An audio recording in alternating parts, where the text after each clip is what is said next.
The word jihad is mentioned in the Quran about 41 times. The words mercy, peace, and compassion are mentioned about 355 times. Yes, come in. Come on in, Riaz. Sit down, please. Contrary to popular belief in most Western cultures, Islam is a religion that preaches peace and tolerance. Yes, Patricia.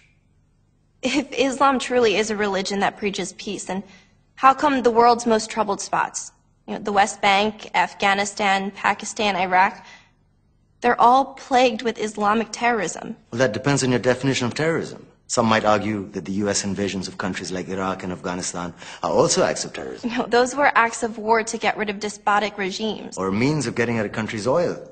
Conspiracy theories. Well, May I? Yes, please. Go ahead, Riaz. Mr. Khan is right. I mean, if we're talking about terrorists, the world's biggest terrorists are the white superpowers. Come on now. No, really, stop and think about it. Explain 9/11. Okay. Do you know how many people died in the Twin Towers strike? Around 3,000. And do you have any idea how many people died in the bombing of Afghanistan? Take a wild guess. More than 15,000 people died. And that's just conservative figures. About 50,000 tons of explosives were dropped on innocent civilians. Men, women, children. Yeah, but that was because of the Taliban.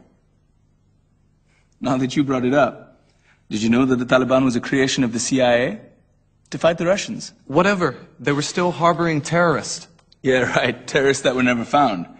Just like the weapons of mass destruction that were never found in Iraq. Do you want to get into the death toll in Iraq? 500,000 civilians and counting. And what do Britain and America say when they don't find these weapons? It's simple. They just say sorry.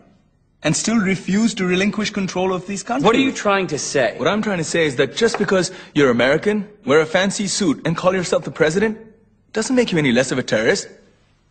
I'm saying that if you don't stop meddling in other people's countries, you will face a backlash. If Muslims like you feel that way, then why don't you get out of our country? We will. As soon as you promise to leave ours.